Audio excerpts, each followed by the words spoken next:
Hey yo, what's going on guys? It's Cesar Zoil here tapping in with another pressure video. So look boys, in today's video, I'm not alone. Niko na the biggest upcoming artist in Kenya. Jina lako ni gani? My real names are Ahmed Mohamed aka Poison. That's my stage name nigga. Okay, so welcome in today's show. Leo tunataka kujua jinsi ambavyo wali come up in the music scene. Alafu pia tuongelea mambo mengine mawili matatu kadhaa. Sasa unaweza tuambia jinsi ambavyo ulikuja na jina Poison? Poison, first that's my work name.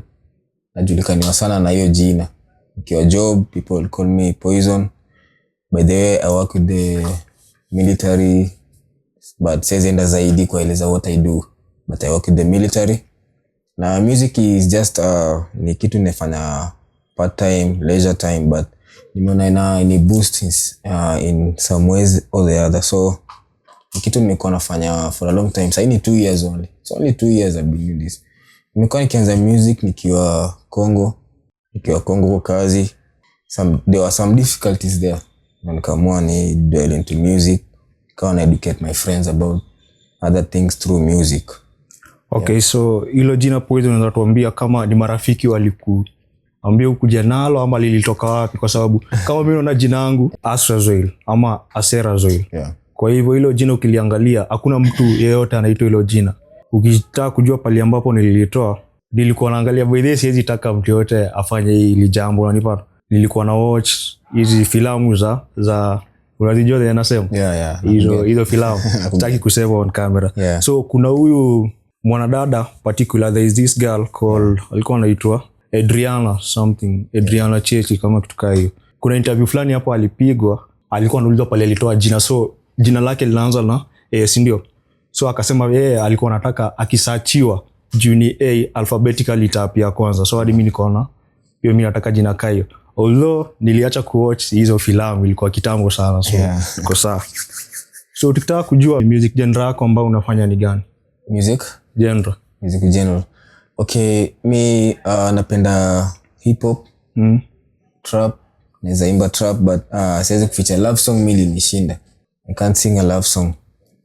Na bado naweza piga kinekea reggae beat, naweza imba na reggae. Yeah, any beat naweza imba nayo, but easy beats za love songs sija dwell sana into love song. Alafu mi a lot of my songs na educate. I don't sing just songs kama venye sasa unapata mtu anaimba about, sijui mtu anaimba haga, sijui nini. No. Sana na educate. They dwell into kurusha watu sana. I educate people. But bado ni trap na educate. So in short tunasema wewe ni conscious rapper, like unajua mtu kama tuseme unajua Kendrick Lamar ndio? Yeah. Ni msanii wa majuu. By the way amekuwa na diss yenye ilikuwa ongoing katikati ya Kendrick Lamar na Drake ndio? Yeah. So ukiangalia katikati ya difference ya Drake na Kendrick Lamar. Yeah. Kendrick Lamar ni conscious rapper. Kabisa. Unajua conscious rapper ni ule mtu ambaye kwa ngoma zake lyrics anaweka maneno ambayo yanagusia jamii, unanipata? Yeah. Tukaa political, economic. So unaweza sema wewe ni conscious rapper. Yeah, I'm one of a kind of a conscious rapper because kuna vitu nikiangalia in our country especially, kuna vitu haziendelei mzuri. Hizo vitu za budget or whatever siwezi ongelelea at most, but Mlala Hoi atadu nini? Pia kuna song nimeimba kuhusu Mlala Hoi atadu nini? Because unapata mabwenyenye mitambi juju, na maanisha nini? Mabwenyenye wana make it, then the poor guys wana suffer. So najaribu educate the poor guys on what they have to do na kubit au mabwenyenye. So apart from that, tunafaa to educate our children wasome. Na ozi naambia mtoto wako amekaa tu kwa nyumba hivi, ana elimu ana nini, alafu then unataka prosper. That's very wrong. Unampeleka shule, anasoma, anapata maybe kama ni certificate ama ni degree, then anaenda shule, anakuza kipaji.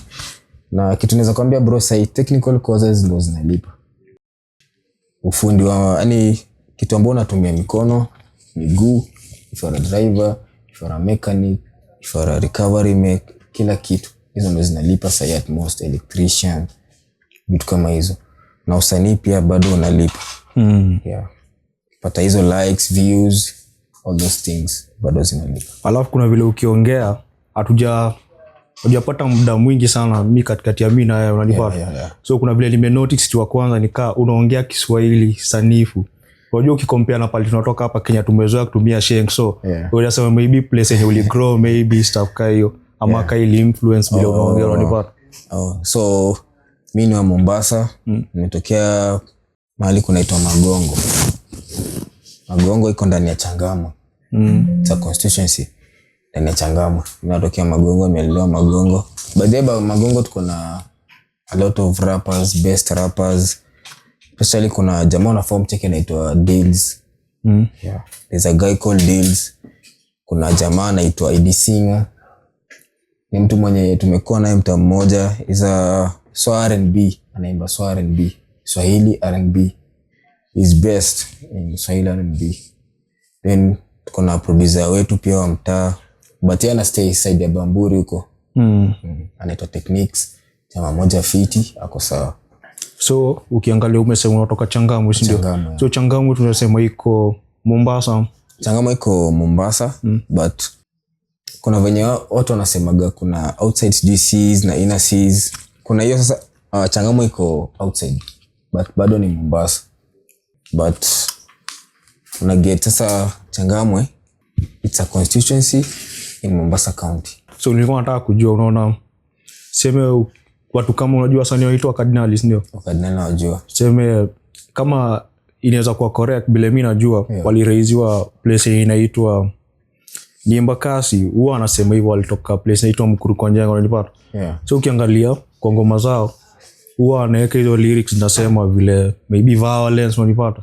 Hiyo kimbizana na karao vitu kama ni safu unaweza relate kwa sababu hadi mimi naishi karibu na hapo unanipata. So tunaweza sema ama kuna vile unaweza sema Changamwe ili influence lyrics zako vile unapiga ama sema politically ama safi yote economically challenges zenye mlikuwa mnapitia huko mkiwa wadogo. In my lyrics kama kuna one of my song in Mandika, Never Give Up. Hiyo nimeandika about my town, venye watu wana behave, venye watu wana hustle. Naweza pata hata mzae ana hustle, mtu ako na like 60 years ana hustle. Hizo ni vitu nimeandika. So wakanela hata wakiandika hizo vitu about their place, it's right. Na hiyo kitu tunasema ni critical thinking. Kufikiria about and that's music. Unaweza kaa tu ukaimba about this coach, ukaimba about the phone na uka make sense. So alafu tukiangalia unajua kuna wasanii wakubwa, hata mimi for example kuna wakati ambao nilikuwa influencer na fashion unanipata. Unajua kuna jamaa fulani alikuwa anaitwa ni Marekani, alikuwa anaitwa Virgil Abloh, sijui kama unamjua. Alikuwa ni sema ni co-founder wa brand inaitwa Off-White, ndio? So unfortunately alipass, ilikuwa story ya cancer stuff ka hiyo. So huyu jamaa nika alini influence sana hadi nilikuwa kuna time nilikuwa nimeconsider kuingia fashion like alini influence sana. Hadi kuna video zangu za studio angalia nyuma nilikuwa nimeweka picha yake hapo. So tukiangalia alikuwa influence kwangu, sio? Unaweza sema uko na artistic influence like tuseme wale watu ambao wana influence sana yako, wasanii wengine wote. Unaona tunasema ni kama mentor. Somebody, unaona mtu kama Mr. Kuficha, unaona mtu kama Calligraph Jones. He's one of my mentors. Sitakudanganya. Kulingana ile flow na rap, sound ako nayo, ile vibe ako nayo. Uwezi linganisha. Some people say Octo is the best, but to me Calligraph is the best. Anajiuza, anajimarket, anajulikana international. Octo anajulikana international, but unaangalia performance ya mtu kweli na venye mtu anajimarket. So mi Calligraph alinimenta. Napenda venye na rap. Hata kuna hii beat yake moja hii ya Chocha. Napenda nikikaa na play, then hata nimekuwa kuna song 2 nimeandika out of that beat. Na bado naweza rap na beat zingine. Hiyo because hiyo beat ya Chocha ilinibamba sana, ikani influence, nikaandika 2 songs about hiyo beat. Nitumia hiyo beat nikaandika songs 2. So my biggest fan wa Kenya, I have 3 fans by the way. 3 big fans. Na siwezi kuficha ni the first fan ni Calligraph, second ni Nyashiski, then King Kaka. Hao wanakuwa na inspire throughout. Okay, so nimesikia uliandika ni ngoma yake inaitwa Chocha. Hiyo ngoma ya Chocha I use the beats, ndio. So tunaweza sema for example unaweza piga, unajua kuna watu wako na hiyo skill ya kupiga freestyle. Wewe unaweza ukipewa beat yote sasa unaweza piga freestyle. Ukinipea nafanya bro. Wallahi. Yeah. Alafu tukianza ulisema uweza piga ngoma kadhaa, alafu pia nilisikia ulimention kama ilikuwa reggae. Yeah, naweza imba reggae. A reggae song, ukiniweka reggae beat bado naweza flow nayo.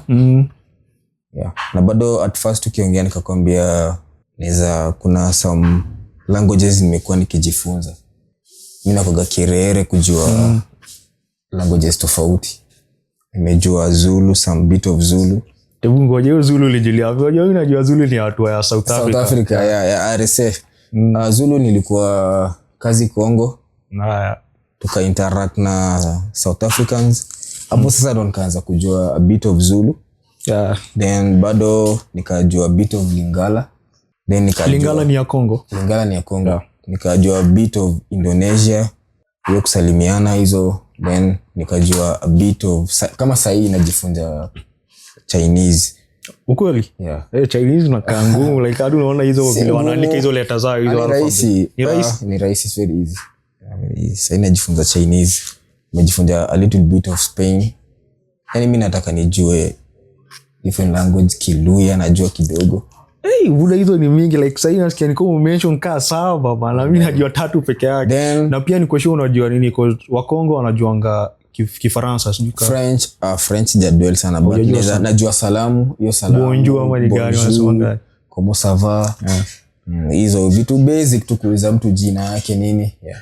By the way umesema comment ça va, kuna ngoma fulani ni ya nani? Ni Harmonize au nani? Ni ya Diamond. Na huyu Diamond anaitwa hiyo ngoma ni moto, nimesikia. Hadi nani alikuwa na dance tu hiyo ngoma, unajua Chris Brown ndio? Yeah. Unajua ngoma inakuwa kali, stock feature. Hata si msanii anafanya ngoma inakuwa kali. It's the beat. Yeah. The beat ndio inafanya msanii anakuja na words, ana create your content, inakuwa kali. Without the beat, hauwezi itwa msanii. Yeah, that's the first thing. Hauwezi enda tu kwa ati wewe ni msanii unaimba without the beat. No, mtu anataka kusikia hiyo beat na venye una flow na beat na everything about it. Unajua beat ndio inaleta hata mwenye anakusikiza lazima na shake the head mpaka na shake hiyo kichwa sababu hiyo beat. Kwa sababu hadi mimi kuna beat fulani hapo nikisikiza like hizo beat ni iconic excess. Like hata bila hiyo instrumental peke yake nitajua ngoma yake like unanipata. So bila hizo lyrics bado naweza jua ni hii ngoma fulani nikisikiza tu beat peke yake. Na by the way ina make sense cause ukiangalia vile wasanii hiyo process. Nimejua na wasanii kadhaa walio si wakubwa sana nimefanya nao interview. Huwa ananiambia pia yani kazi before ngoma itolewe hiyo kupata hiyo beat unapata huyo producer ama engineer walipwa pesa kadhaa, so inamaanisha kama walipwa pesa mingi amesha beat ni iko na importance kubwa sana ndio kutoa yani ndio mtoe ngoma. So alafu kiangalia upande wa ndio mtoe ngoma lazima kuwe na lyrics ndio. Lyrics. So ukisema nini ama ile safa inakupea idea lyrics. Idea za lyrics unatoa. Ndio at first nikakwambia ukitaka create song kuna hiyo ideas lazima kuje nazo. Nitaimba kuhusu nini? If I'm singing about the phone, nitaimba kuhusu hii simu. Unakuja na hizo lyrics. Na lyrics mpaka kuna rhyming words. Rhyming words ndio naleta hiyo utamu wa song. Na utamu wa song ukiingia ni venye umecreate hiyo content yako, umekuja nimeimba about the phone, hii phone iko hivi na hivi na hivi na hivi. Nimeimba about the parliament iko hivi na hivi na hivi. So usikuje na story yako ya uongo. Tuambie something tunajua hii kitu inafai inakuanga hivi na hivi, unatueducate. Ndio maana unapata in this world Mr. Future bro, hakuna song itabit a reggae song. Reggae song ina educate, unaweza jazz everything unabambika nayo. Hata walami wenyewe wazungu wanasema reggae songs are the best in the world. Mimi naimba traps but most of my time nasikiza reggae songs. Zinatu educate, zinatuambia about the history, all those things. Na unapata reggae songs pia zinakuinspire a lot about your life. Yani it's all about educating somebody.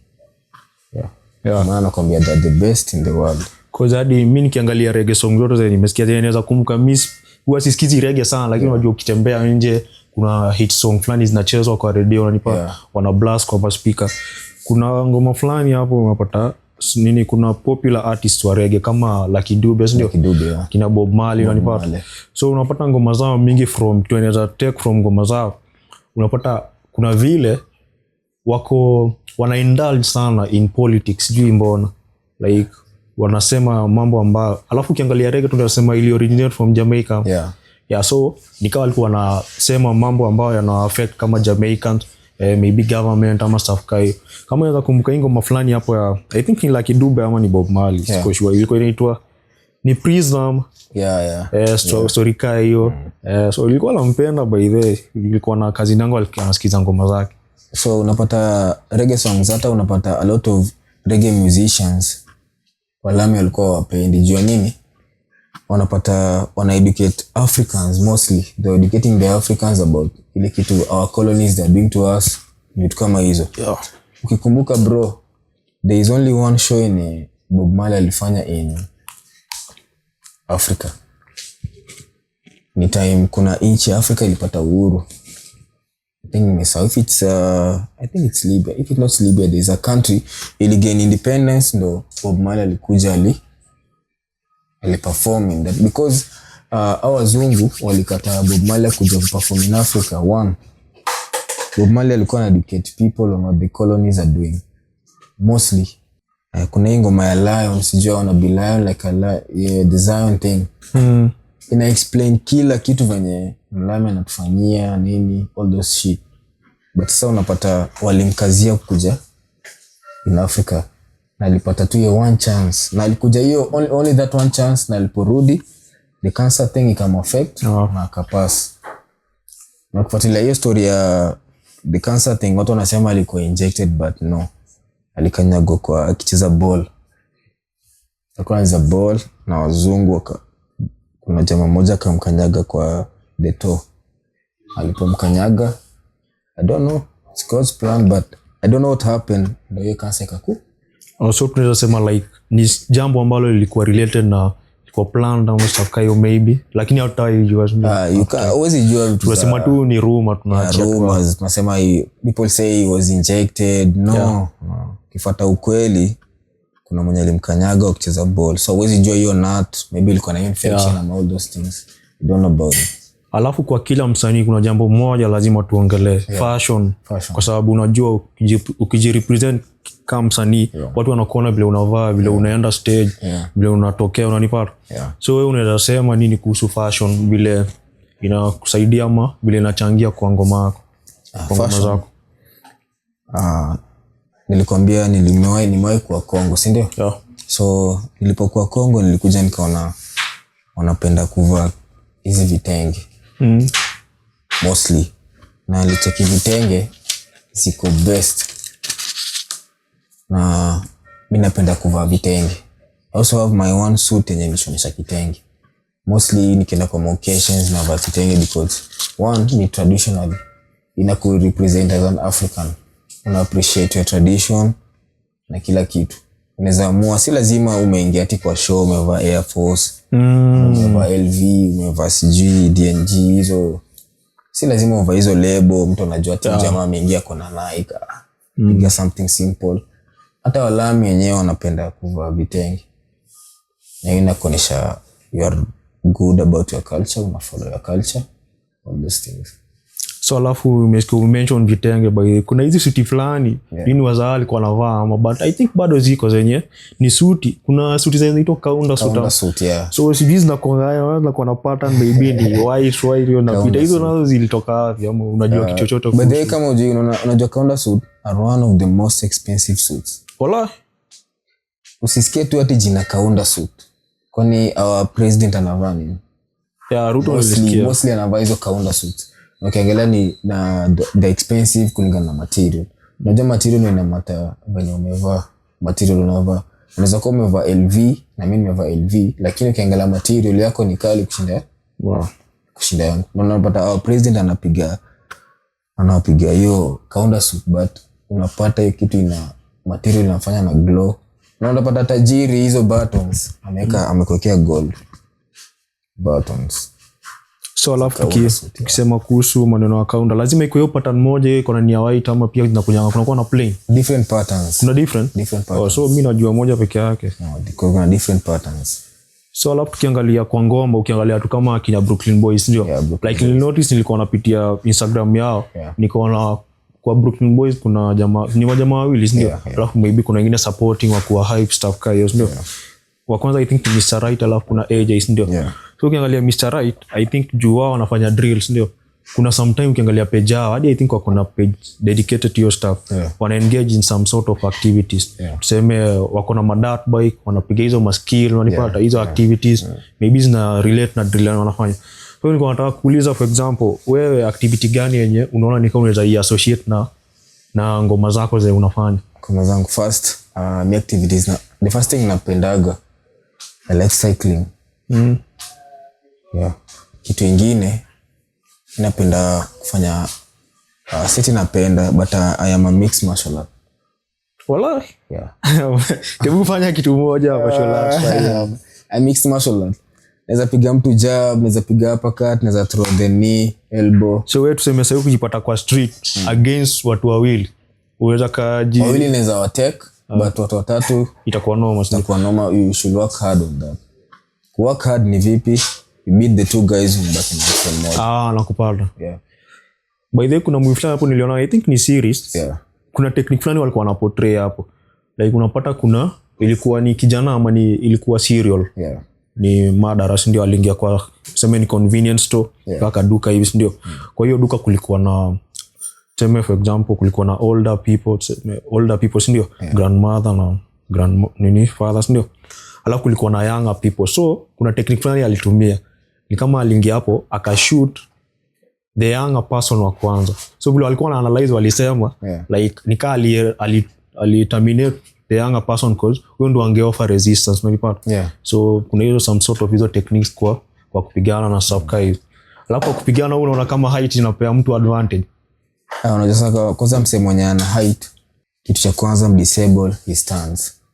Unaweza disable the legs. Kuna vitu kwa miguu as in kuna parts kwa miguu ukipiga disable. Kuna joints ukipiga lazima atakaa chini, all those kinds. Kuna mahali ukigusa ataifeel. So unajua mtu atakiona height inategemea na techniques uko nazo. Yeah. So alafu kiangalia unaangalia boxing. Yeah. So unajua ukifanya mixed martial art, at first nilianza kutrain boxing, nikakuja kwa mixed martial art, nikafanya a little bit of grappling, and a little bit of jiu-jitsu. Unajua jamaa fulani anaitwa I think nickname yake ni Tank, anaitwa ni Gavonta. Unajua jamaa recently nimeona ni mnoma like amekuwa knocked down wase. Yeah, his last fight ali knocked down the guy, I think it was the 7th round, ama the 8th round. Sikuwa but kuna mtu alikuwa anaitwa Heini ama kitu kai. Heini. Sijui hiyo jina but nikaa alikuwa na trash talk sana. Alafu alikuwa undefeated but saa Tank akamwaa unanipata. Yes, alipiga na juzi hii fight. Ya juzi ndio. Hiyo yenye alipiga inaitangwa jua anapiga backflips ndio. Yeah. Lakini pia almost kila boxer wana trash talk before game. So na unajua mwingine anaitwa ni Ryan Garcia. Ryan Garcia huwa Spain, Mexico. Yeah. Sijui kama alishapatana na huyu Gavonta, I think walishapatana alafu Tank akashinda. But ilikuwa close. Yeah. Like walikuwa wanasema asile aliwin over age kubwa ama kitu kai. No, he knocked him down. Wala? Yeah. Unaona ka rematch kitokea unaona itakuwa hivyo ama itageuka. First unajua Gervonta Davis huyu ni mtu amekuwa kiza boxing akiwa na 7 years. So akona hiyo experience akikuwa hivyo. Na ni mtu amekuwa na watu wenye wanamuinspire, kuna hao ma mentors kama kina Floyd Mayweather. Kuna watu wana mentor. Bado pia alipata chance ya kumeet Floyd's father. Akona a lot of defensive techniques. Najua kwanza Floyd Mayweather is the best in defensive so far. Sijaona mtu akona better defense kama yake. By the way Floyd alitoka undefeated down. Ama aliwaiwanga. He's the best bro. Hakuna mtu aliwainock.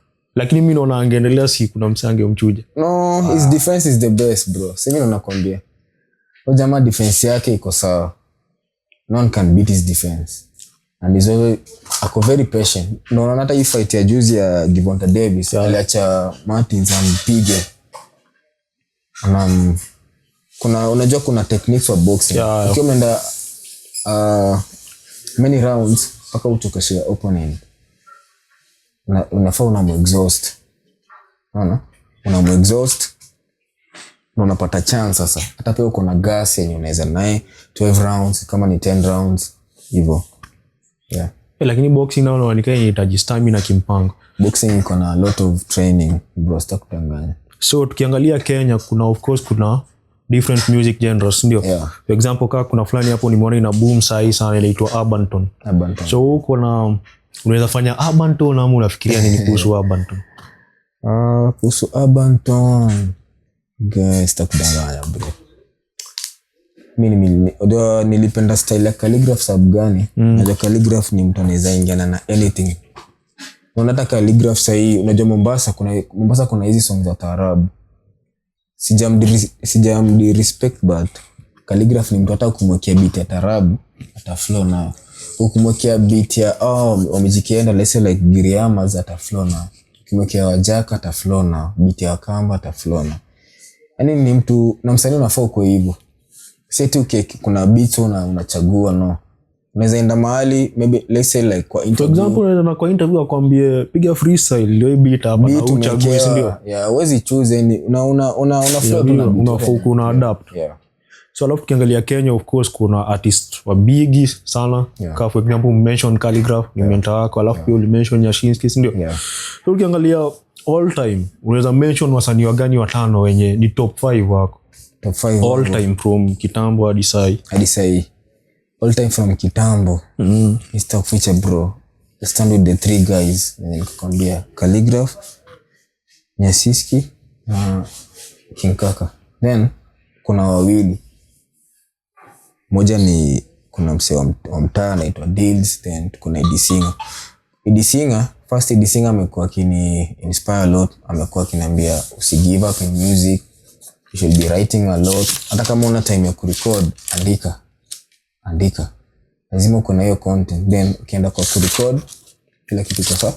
Hata kama you're busy with other works, but there is that day in your time get studio, to record, then kila kitu itakuwa sawa.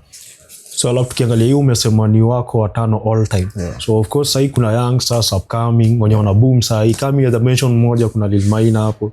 So sahi current top 5 wako wanasema ni akina nani? Current sahi. Wenye bado wako. First unajua Staff Feature the things musicians wa Kenya wana make a very big mistakes kwanza upcoming. Yeah. Wana sample a lot of beats. By the urban tone kinotice hizo beats mingi. Hiyo ndio basic ya hiyo nini hiyo genre. Na unajua bro kisample beat uta benefit a lot kama mwenye beat.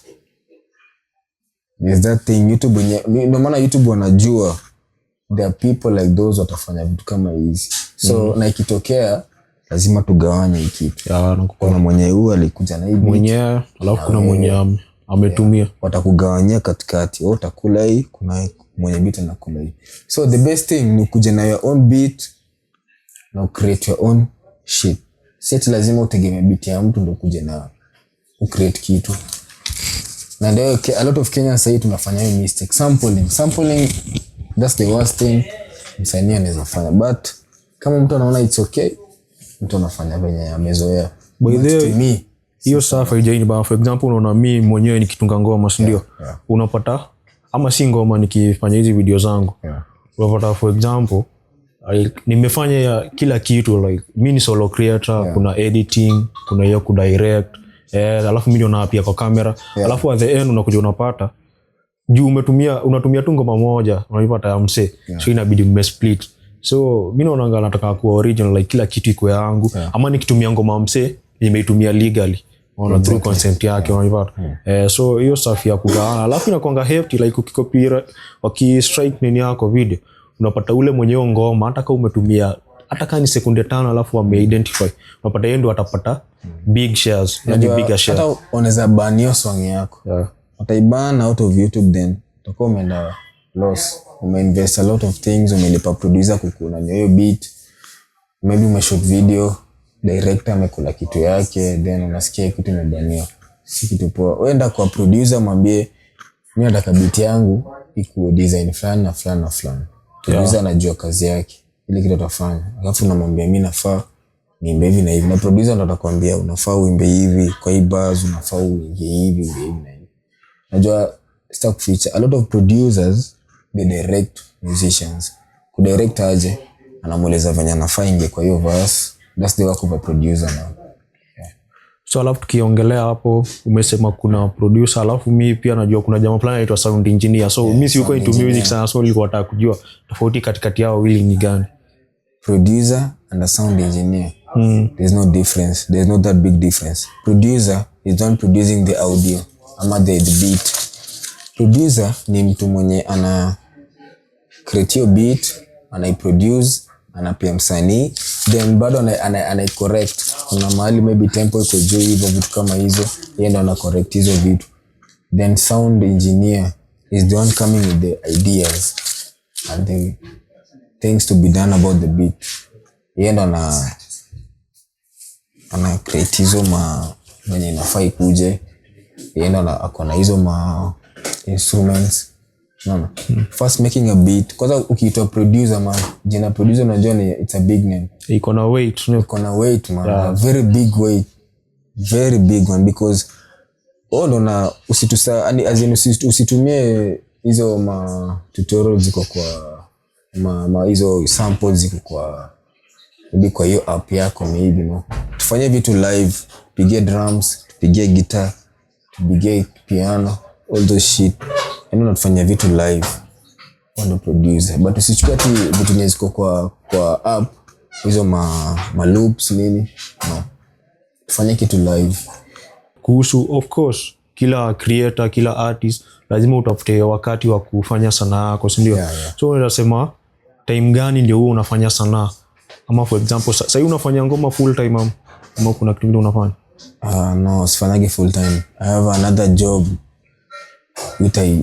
nafanyaga 24 hours. Yeah. So hiyo 24 hours. So unasema unapataje wakati ama unallocate aje time ya kupiga ngoma? Time ya kupiga ngoma, unajua kama kuna last week nilikuwa nimepita mahali, niko kwa nyumba yangu, then nikashuka. Hapo chini kuna jamaa amefungua place ya kuban movies. Yeah. So nilipita nikasikia kuna beat ameweka. Hii beat kanibamba. Nikaenda kwa huyo jamaa kuban movies, kamba beat inaijita aje. Kuna beat fulani ya Pop Smoke ya ngoma yake fulani ya Element. Najua hiyo beat hiyo. Jamaa kwa ameka hiyo beat. Hii ni beat ya Element. Akanambia, kenda nikaisearch, nikaeka hiyo beat na nikaanza kuandika. Nasikia hiyo beat, kasema nitaandika kuhusu nini hivyo. That's what I do. Nikisikia tu beat ama nikeka beat, alafu mimi mwenyewe bado I produce my own beats. Wala? Yeah. So hauna mtu mwingine ashaki produce? No bro. Hata hizo beats umesikia nilikuzisikisha kwa my YouTube channel. Yeah. Hizo ni beats nimeunda mimi mwenyewe. Seti ni mtu ameniundia. So for example, inakuanga ni watu wachache sana ama artist wachache sana anaweza kuwa anaimba na bado ana create beat. Notably kuna mmoja anajua Travis Scott sometimes. Yeah. Si wengi, ni wachache sana. Hata Dr. Dre bado. But wengi unapata ngani kaa yeye anapiga ngoma peke yake, alafu kuna producer hapo, kuna watu wengine wanafanya kila kitu. Hata huyo producer wa Mombasa anaita Techniques. Bado yeye anaweza imba na ana produce. No. But kitu nimekuja kurealize, kama wewe ni msanii, just dwell in music. Kama wewe ni producer, dwell in producing. Kama wewe ni director, dwell in directing. So alafu tukiongelea showbiz ya Kenya, si ndio? Of course kiwa upcoming lazima kuna watu ambao sema wanakupea support ama mambo kama hayo. So wewe unaweza sema unaoneleaje support ambao watu wanakupa kama msanii? Iko ama haiko? As for now sitakudanganya. Kulingana na mimi, yeah, niliamua first nitaandika mostly. Especially this goes to my fans on deck the 25th. I release my album, then with my first video I'll be releasing deck 25th. When I release my first album with my albums na join audio, then I'll release my first video. Hapo sana utapata chance ya kujiexpose zaidi. Sasa sijaanza kujiexpose ati kurusha vitu YouTube na ndo maana kwambia kuna huyo msanii anaitwa Ed Singer. Pata time search. Najua yeye aliniinspire lot, akaniambia hata kama unajua job yangu sasa kidogo iko tight. Yeah. Sina time ya kwenda ati kwa producer ni record, no. Sitakuficha. Na nikisema ati maybe naenda nipigiwa simu, bro kuja, kuna job inatokea, lazima uende job. Na hiyo job kwanza ndo nipate hiyo do nitaenda kwa produce. So job yangu ni first.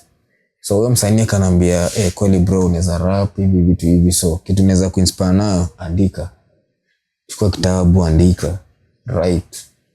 Ndio kisha sasa ukisettle kuna ample time ya kurelease an album hata within one day. Producer wako atafanya hivi na hivi. By the way ni ukweli, kwa sababu hadi mimi unapata sometime like ukitembea tu nje unapata kuna inspiration mingi hapo, unapata ideas unapata hata ukiwa mtu kama wewe ni artist unachora, si ndio? Unatembea tu uone stuff fulani. Sasa alafu kwa hiyo nini particular hiyo moment, si ndio? Ulikuwa unataka kufanya kitu kingine, si ndio? So hauna time ya kufanya maybe hiyo sanaa yako kuchora. So unajua ukiacha hivyo ignore, useme nitakumbuka, unapata utasahau, unanipata. So sometimes ni poa ku note, maybe siku hizi karibu kila mtu ako na smartphone, so hapo kwa notes hiyo app una note tu, alafu baadaye utaangalia utakumbuka. Kwa unapatanga hizo zinakuanga ni hiyo kitu yenye unaweza ignore at that moment ndio inaweza kuja kuchange your career, hiyo path yako. So umesema story ya kuchora, bado naweza chora. Unaweza chora? Bado naweza kaa chini ni chore. But mimi si yule mchoraji mwenye ati niko na content kwa akili. Naweza muona angalia freestyle, no? No, ndio hiyo nakwambia sasa. Sisi niko na hiyo freestyle kwa akili, but nikiona kitu na niko na hiyo photo yake naweza ichora. I'm good in that. By the way, talking about drawing, kuna mse fulani hapo, ilikuwa ni artist fulani ilionanga hiyo post IG, ndio? Like mse nika alikuwa alikako mat ama ni maybe ni mat ama seme ni ndege. Haiwezi kuwa ndege, seme kwa mat, ndio? Hizo buses za huko. So bila alitravel along your way, your street yote hivyo, njia yote, aliweza like afterwards alichora kila kitu alikuwa ameona, na ilikuwa in detail. Like for example, yo Mombasa drama Thika Road. For example, ukianza sema from wapi kutoka Juja hadi sema CBD Nairobi, ndio? Uchore ni iconic zote zenye umeona along the way. Like yenye msee akiangalia anajua ni hiyo. So imagine hiyo stuff ile ni remarkable. So mimi kitu hapo naweza fanya ni kusketch. For example, nimetoka town na hadi Thika, naweza sketch everything nimeona kwa hiyo njia. Naweza sketch hiyo road, if alongside the roads maybe kuna some shops na sketch hizo shop, but siwezi chora the real thing yenye nimeona. Naweza sketch, but nikipata a photo of something, nikikaa chini naweza chora mtu. Even there's a photo of my mom nimechora, hadi mimi mwenyewe nimechora. Nikiwa job kuna photo nimechora of my own self, nimechora a photo of my daughter. Kuna but I have a daughter called Zahara. Na hiyo jina yake ulitoa wapi? Zahara, the beautiful one. It's from my mother's name. Your mother's name? Na hiyo ni like nilikuwa na yanga like for example ukiangalia Uhuru Kenyatta, ndio? Like mtoto wake mmoja I think akona maybe ni 2 boys na one daughter, ndio? So I think kuna fulani anaitwa Jomo. So Jomo of course unajua the first president Jomo Kenyatta, babake na grandfather. So hiyo safi imekuwa ikirana like kuna call nini, ndio at least hadi wakienda kuna mtu wenye mnamuita jina yake mnamkumbuka na ndio. Tunaweza ambia wase out there, ukiza mtoi maybe it's your mama ama dad. Unajua watu wengi siku hizi mtu anaza mtoi anachagua hizi majina za kizungu, sijui nani, sijui Joseph, sijui unaacha hizo jina. So you should be calling your parents, ndio hiyo na nini endelea. In this generation unajua wazi, there's no day that you'll be staying with your parent forever. Unajua wao watapass, ama ni wewe utapass, ama ni mimi nitapass. That's the thing. Na ndio ni life. Ukitembea in this life, unafaa ujue you are a dead man walking. Anytime utapass. So our parents paka tuwape the first thing. Unajua in this life ukienda straight na parents, kwanza unajua laana baba ni mbaya sana bro. Laana mzazi acha ya wazazi, ya baba hai ni mbaya sana. Lakini ndio ufikie upate laana baba bana, mama mzazi utakuwa umefanya too much. Hata unajua mama anaweza kucast then anakaa na no, anaomba msamaha kwa Mungu, niliomba mtoto wangu, but dad ni mbaya bro. Sina nakwambia. Na mbona umemention laana? Kwani kuna mtu alilaaniwa? No, unajua there's some people out there, kuna mtu behavior yake tu sijui ni nini, mtu ana behave kama sijui ni mpaka mzee anaona this is not my child. usi mtoto mimi nimezaa na venye nimemlelea mpaka sasa. There is a lot of things happening. Unajua kwanza watoto wakiingia uni hapo ndo challenge. Kwa sasa hii generation Z aje kasi wanadijasi generation Z. Generation Z. Generation Z. Ukiingia uni unapata hiyo influence, pia pressure, hizo vitu kama hizo. Unaingia una dwell into vitu zenye unajua hata mzazi wangu ni apendi. Unasahau kuwa kitu kimekuleta pale ni masomo. Kama ulikuwa wewe si mlevi unaelewa, kama uvuti nini unavuta. But that's your life. Na ndio mtu mwenyewe anachoose. Unapata unaona kama kwetu coast. Wazazi wa coast wako very strict bro. Wallahi. Very strict. Hauwezi pata ati mimi mfano hata niko na manzi yangu. Unajua alikuja kuona huku up countries. Unaweza kuona manzi yako na ukuja naye paka kwenu. Sisi tumemuoa. Unakuja naye. Uko anakataa kwetu Mombasa. Hauwezi jaribu kitu. Utamalizwa. Kwa nini mbaya? Like sasa unaona wazazi it's like umewadharau na kupata. Alafu pia kuna wengine wanafuatanga dini most. Hebu ngoja tukiweka hivi. For example umefika around uko over 18 sema umefika kitu ka hiyo mbakisha mwaka kama umemaliza uni alafu mwaka moja imepita, hapo ukipeleka mtu nyumbani watakataa bado. Kwanza kwetu bro, huwezi peleka dem. Kuna hiyo procedure na 5 watu. For example mimi nataka kama venye mimi nilioa. Naambia wazazi wangu nataka niwe mahali fulani hivi na hivi. My parents wao ndo wanaenda wana agree na hiyo familia hapo. Wana make hizo agreement about the dowries, about the dates za wedding. Unaona? Dowry inalipwa, dates za wedding hivyo. But sasa wewe ati unaleta dem kwenu kwa nyumba ati unaambia. Sasa wewe hapo kwanza discipline imeshuka. Attitude yako ni mbaya. Sababu hata hauja respect mzazi wako, umemletea tu mwanamke hivi. Haujaleta hata wazazi wake at least wakuje. Hivyo ndo sasa kuna hizo procedures za marriage, nini, dowry, kila kitu.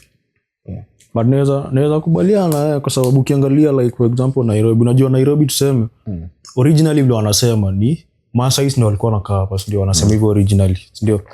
So ukiangalia saa hii nikaa ni mchanganyiko kwa sababu hii ndio sema administrative capital, wase wanaona wengi ama huku ndio kuna opportunities mingi za kupata tuseme employment, ndio. So ni kabila mingi ziko huku, ndio. So unapata huku kuna watu ambao walikuja huku the past maybe 30 years ama stuff kayo. Unasema 50 maybe stuff kayo, ndio.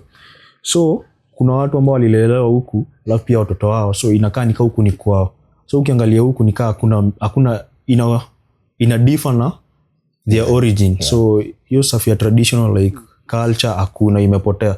So umepata hiyo ndio kuko. So like for example mimi sisema tuko na culture lakini sikuwa najua hiyo stuff ya kuleta mke nyumbani lazima waanze kuenda kwa wazazi, lakini ni stuff poa cause but ukisema ni stuff poa, kuna Waswahili wanakuambia mwacha mila ni mtumwa. Mwacha mila ni mtumwa aje? Mtumwa ni slave. Mila ni hizo traditions. So ukiacha traditions you're just a slave. How? Tradition yenu, maybe your tradition inakwambia ukitaka kuoa kuna hivi unafanya, kuna procedures, kuna steps unafaa follow. Haya, unapoambia wazazi mimi nataka kuoa, kuna mtu nimespot. Haya, hiyo familia je, first kama kwetu mimi nataka kuoa familia fulani. Our family itaenda negotiate na hiyo family. Unajua unaweza enda kwa hiyo family, maybe their family ikatae. Iseme no, mtoto wetu aizo na hiyo familia. Vitu kama hizo. But sasa hauwezi decide tu leo tu umeamka unaambia maybe your girlfriend ama your spouse tuende nyumbani kwetu. Alafu ya stuff ni ama bila mimi naona sometimes unapata ni kama msee anakuja kwao na already wako na familia. Unaona hiyo na italeta hapo kwanza umedisrespect hao wazee. Haujawapa ile heshima yao. Inafaa unaenda kwa wazee. Kama una wazazi unaenda kwa your uncles, your aunties, unawaeleza. That's the procedures. Na ndio maana ukifanya kitu kama hiyo utabarikiwa na hata Mungu mwenyewe ata appreciate ile kitu umefanya. Juu umeenda umeeleza watu wazima, mimi nataka kufanya kitu fulani. Alafu pia ukitaka kuoa bro, hauwezi hauwezi fanya harusi peke yako. Yeah. Hata ukuwe na doa aje. So let's like you are a billionaire, uja influence your family ama hizo friends. Umetoa doa yako ya own personal money. Umelipa maybe let's say like umelipa mali ya wedding place, ni hizo vitu umelipa dawari, kila kitu at your own place. The good thing ni ile family and friends wanakuja, your cousins, nini, watu wanajumuika, unaambia kila mtu your family, watu wanatoa do, wanachanga, bwana harusi tutamfanya hivi na hivi na hivi na hivi. Unajua kufanya harusi at most haufai kutumia do yako. Even though sit na believe at our side, family ina gather inakufanyia harusi. Wanakusaidia pale contribution. Yeah, hiyo ni tradition na ile culture ambayo tulipata. Ukisema tu uko na wedding, watu wana mtu fulani uko na wedding, wacha tumchangie. So kuna mtu atasema mimi nitatoa kitu fulani. Then kuna rafiki yangu pia ilikuwa ni yanko yake. Sema ni yanko yake, so rafiki yanko yake alifanya wedding, so unapata watu marafiki zake. Ilikuwa tu by surprise. Alikuwa shaambia lakini walitaka wampate by surprise. So unapotaka of course ukioa nikaa utamove from nyumba ya wazazi. Although unaweza kuulisha move but tuna assume hivyo. Utamove wewe uende kwa nyumba yako na bibi yako, ndio pale utapata watoto. So of course uta need new instruments za kutumia hapo, anipata mwezi kaa kwa nyumba ina kitu. So unapata wase walimsaidia, for example ni hizo ni za kitchen, fridge, kila kitu wakamsurprise. So unaona walimsaidia kimpango. So talking about music, tukiangalia, unajua kwanza as an upcoming artist kuna challenges mingi, ndio? A lot. So tunaweza sema like wewe kuna favors zenye unaona umepata ukipiga sana yako from any other favors? Yes, kuna sijapata any favors so far. Sana yangu I use my own money. Hata nikienda kwa producer maybe kupata ideas unajua I make my own beats. So ideas, I buy the ideas. I buy the ideas, I make my own things. Kila kitu nafanya mwenyewe. So sijapata mtu mwenye ati maybe atani promote ama nini, because I personally I don't want any sponsorship. I want to make my own label, you know. I personally niko na vision ni make my own studio. I be my own producer, I produce my music then naimba. Na nataka niko na my own, yani as in nikuwe self employed, unaona? Sitaki ati unajua by the time ati mtu anakuhandle hapo sasa ndo. Unajua mtu akikuhandle bro, it's very hard. There's a point hamtaelewana.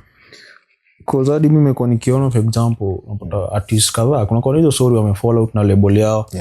So maybe wanasema alikosa kudeliver stuff yenye walikuwa wameagree, wanipata si ukipiga deal na label kuna stuff ya mtaandika hapo agreement like uta accomplish stuff ndio hadi ndio wana invest pesa kwako ndio turudishe hizi pesa wanipata. So for example maybe huku reach up to hiyo high kama stuff kama hiyo. So unapata mnaanza kuwa na mashida pia umekataa, so unasema sitoi ngoma kwa label yenu. Sasa pia wanakuambia sasa utatoa ngoma, unajua nikawa na own rights zako. Unapata kuna shida kama hizo pia. So mimi naambia wasanii ni nini, one thing, usitegemea ati uko na management ama nini, unaweza piga hustle. Na mimi na believe a lot of wasanii they are educated. Na mimi najua wasanii wengi huko nje people have degrees on different technical jobs. Unaweza pata mtu afanya degree maybe a bachelor in procurement na ni msanii bado still na bado uko na job anafanya. So hiyo job ukifanya hiyo pay unapata, invest in your talent. Invest kwa job yetu tunasema invest in your body. Unaweza muona genuine vitu zako za kazi, na genuine vitu zako na nini. Usitegemea ati mtu akufanye kitu na invest on your own. Unaweza mwa kama wewe ni msanii, unaweza make your own studio. Kumake your own studio si lazima ati uko na maybe like 1 million unataka kununua vitu at the same time. No. Unaamua leo nimenunua mic, nimeweka. Nimenunua sound card, nimeweka. Nimenunua monitors, nimeweka. Nimenunua sijui vitu gani, nimeweka. Hata kama utachukua 5 years kusettle, 5 years ikiisha najua mimi niko na my own studio, naweza jimanage, niko na my own label, niko na my own hakuna mtu ana control my YouTube channel. Unajua sasa wasanii wanakuja kukosana na management juu unapata mtu anakumanage a lot of the things. So wako na stuff ya kunyang'anya like. Lazima watakunyang'anya. they benefit a lot than the musician. Unapata musician yeye anapata a little price than the manager ama the watu. By the way, vile umesema naweza relate hiyo stuff ya si lazima ubuy kila kitu pamoja, kwa sababu mimi naona ndio ni hizi vitu za content creation stuff kai like sikununua mara moja, unapata ulianza mdogo mdogo hadi zingine siku natumia hiyo time, lakini juu sasa zimekuwa mingi unaona sasa hizi naweza combine unanipata. Sasa hivi uko na vitu vingi, alafu ndio mtu mwingine akiona atakuuliza kwani hizi vitu zote ulinunua pamoja? Unamwambia bro like ilikuwa pole pole unanipata, because most of the time unapata hiyo stuff ya kufanya inaitangwa bulk buying ama ni impulse buying. Like unanunua vitu mingi mara moja, unapata kwa huko umejipanga poa, kuna mistake like utanunua vitu vingine huko unahitaji unanipata. But ile uko na budget, yani unanunua vitu mdogo mdogo, utapata unanunua zile only stuff zenye unahitaji unanipata. Kuweza uone kama kuna pesa za kurusha kila pahali. Exactly. Unajua pia kuna disadvantage ya kubuy vitu at bulk. Unajua mtu mwenye anajiweza atabuy at bulk, then anajua mimi niko na do nyingine. But mtu kama mimi na mwenye bado tuna hustle, ukibuy at bulk bado kuna pesa unahitaji maybe. Sasa let's say like this month umebuy at bulk, then hujalipa rent. Kwa nyumba una stock ya food, but uko na hizo instruments zote. And that's a very big mistake a lot of people do. So umebuy everything na uwezi zimanage, maybe kwa nyumba stima uwezi lipa, hauna chakula uwezi kula. Na ukikuwa njaa utafanya kazi kweli bro? Unarangira uwezi, utakuwa nafikiria utakula saa ngapi nishibe, na ukishiba sasa ndio you're active. Na usipokula, the funny thing, ukikuwa njaa unasikia baridi. Ukweli ukisikia njaa unasikia kuna relationship hapo. Ukisikia njaa lazima utasikia hii mwili iko baridi, you're not comfortable. But ukikula uko relaxed. Ile chakula unajua digestion ikisirculate inatoa hiyo joto kwa mwili. So alafu tukisiangalia for example sasa ungeanza upya ndio? Like ungeambia nini your younger self as an artist ukibegin like tu wenye umeland sahi, like ungedai uchange your time? So tunaweza ambia the young artist usitegemea ati upate management ndio uanze kuimba ama upate nini. You can be writing a lot, na chenye unapata kidogo save, unaenda kwa producer, unaambia producer mimi niko na this amount, then unaambia producer I want my song nitolee hiyo beat iko hivi na hivi na mimi mwenyewe naweza imba hivi. So unajua hata producer akiona uko na ile passion, unajua hata kuna producer mwingine anaweza kuambia wewe kuja tu mistaki pesa yako, kuja urecord. Unajua ukirecord wakitupa YouTube wanauza, wakitupa Spotify wanauza, hizo maboom play, unajua vitu kama hizo bado utauza na nido utapata. Hata kupata 2k per day ama 1k hiyo inakusustain. So youngsters naweza waambia usitegemee mtu akona doa kuenusha. Wewe mwenyewe unaweza jenusha. Talent ndio inakukuza. Angalia mtu kama Omanyala. That guy is a sprinter, at the same time is a policeman. So maybe unaweza pata department yake ya polisi is working better ama nini ama kila kitu, but aside kuna talent. Ategemei sana maybe job yake ama nini, kitu anakuza ni talanta. So huko nje watu wakuze talanta, na usitegemea ati mtu aje akushikie mkono. You should look for these guys.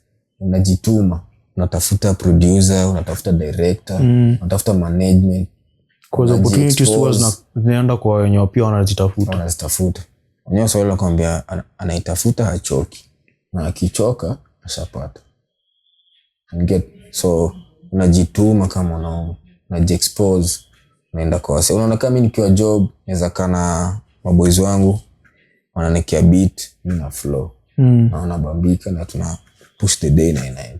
Na unacheki venye una flow. Sasa kuna mwenye anakurecord na kuna mwenye atakutumia hiyo video nakuta kumbe mimi nilimba hivi. So unaketi kuna words hapa zina make sense zenye nilimba. Unakaa chini unaandika chenye uliimba, na ndio sasa unapata ni song umeandika about the freestyle uliimba. Unapata katika hiyo freestyle unapata chorus, sasa unakuja na the right song una-release. By the difference ya kuna na chorus, kuna na hook pia. Alafu sijui ingine nilikuwa na interview interview artist mwingine sawa, aliniambia interlude alisema nikani ile mnateka break ama kitu kai. So hook, difference ya hook na chorus. Difference ya hook na chorus. So unajua kuna hook na chorus. Chorus ni ile kitu iko yani ina flow after maybe verse 1 kuna chorus, verse 2 kuna chorus, then the hook ni ile kitu ina punch that thing the music, that's the hook. Kuna let's say like kama kuna msanii fulani wa Kardinali nasema yeye anaenda off the beat. Kuna msanii mwenye beat ina flow hivi lakini anaenda off the beat, and get so ndio hook kama no hook ni ile as in for example so umesema kuna difference ya chorus na hook. Chorus ni yenye inakuja after every verse inarudia, and the hook ni kama it's like a punchline ama nini vitu kama hizo, and get alafu kuna ingine siko sure but I think niangalia lyrics za ngoma niliona kitu kama bridge. Kuna bridge pale, bridge daraja. So katika lyrics ndio hiyo nimekwambia lazima kuna rhyming words. So venye una flow kuna venye utapanda then ushuke, na bado katika music unaweza kuja na different sounds. Unaweza kuwa sahi maybe unaimba una flow faster then the other verse unaenda pole pole then the other verse una change tone hivyo. Kuna mwenye na rap na kuna mwenye na rap sing. So alafu tukiangalia of course kwa kila artist ama content creator kitu chochote kwa maisha lazima upitie challenges. So unaweza sema challenges gani zimekukumba kama msanii unayeanza? Challenges zimenikumba kama msanii, najua sijapata a lot of time. Nimekwambia I write a lot but sijapata time ya kurecord kulingana na job yangu. Kuna venye na kuna sometimes inani restrict, hata siwezi pata time ya kwenda kwa producer ama studio. Unapata time unaenda kwa producer ama studio, unapata unaambiwa kuna job unafaa uende mahali fulani. Unapata haiwezi ingiana. Ndio maana mimi nikikaa niko na lapi yangu na produce my own beats na record kwa hiyo lapi.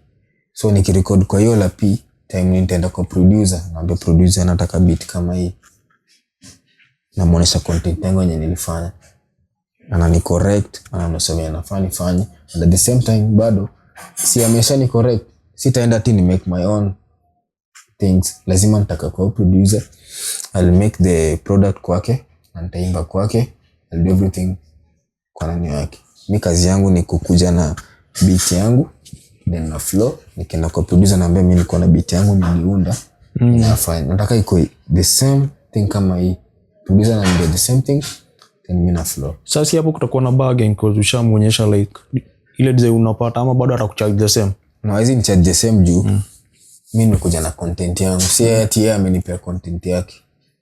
Hizi ni charge the same venye mimi kuja na content yangu, mimi ndo nakuja na kazi, namwambia beat yangu iko hivi, ananiambia budget yake kama maybe let's say maybe the beat and ataniambia like 20,000 ama 15,000, naambia no, if it's 15,000 mimi nimekuja na content yangu, we should divide the expenses. Mimi nimekuja na content, nimekupea idea, niundie kitu fulani then mimi nifanye kazi. Alafu tukiangalia for example like uko na any upcoming projects ama ngoma zenye ziko kwa kitchen hivi na cook? Sahi na duel na kuandika. Naandika songs, then nimekwambia December the 25th I release my first album and my first video. Umepata idea jina album ama bado? Bado sijapata. Inspiration ni mingi maybe. Sijapata idea hiyo jina album, bado sijapata. Bado hujapata. Bado umesema 25th December. Tunangoja, si ndio? So any closing remarks, maybe shout out to any other artist ama advice ya wale wana come up? First me shout out my biggest artist ni Khaligraph Jones. He's been amekuwa kina-inspire a lot. Mimi napenda flows zake, napenda sauti yake, napenda beats zake. Mostly napenda beats zake. Mwenye producer wake akufiti. Then kuna msanii mwingine na like most anaitwa Eddie Singer. Anaimba soul R&B. He's the best in soul R&B. Wakenya tumsikize. We have another rapper in Mombasa called Deals. Pia tumsikize, akona content. Yani Mombasa tuko na marappers wengi na tuko na maswa R&Bs, tuko na Risto BSB Nation. He's one of our best guys in Magongo. Yeah, he's one of our best guys in Magongo. In fact kwa hiyo place mimi na stay Magongo, tuko na a lot of upcoming vijanas wengi. Kuna kijana mmoja anaitwa Rajab. He's a very young boy but ana rap. Unajua but yeye anapenda urban tones. Yeye anapenda kuimba urban songs. Anapenda hizo urban tones. But mimi napenda trap. Hizo freestyle too. Yeah. Man, that's what I like most. So alafu wewe unasema any platform when you una upload ngoma zako maybe wasio kutafute huko? YouTube kintafuta una search unaandika 6 zeros with 1 M then utanipata 6 zeros with 1 M. Yeah, alafu nilidhania like si artist name yako ni stage name yako ni Poison. Yeah. So like bado ndio ama kwa YouTube channel uliamua kutumia ni tofauti, jina tofauti? Nilitumia kutumia jina tofauti because unajua sitaficha mafans wangu, sikuwa serious with my YouTube channel, nikaunda that name. But 25th day kuna a lot of things that are going to change about my names, everything. Hizo links utanipata hadi Spotify, Boomplay, all those things. So okay guys, and then mcheck out hapa. We have a very nice session hapa kuchat na hopefully mmecatch lessons mingi kwa wale ambao mnataka kuingia kwa usanii, and hopefully tutaona next time. Alafu ngoje 25th December tuona album yake ya kwanza. Peace out. Imekuwa fiti.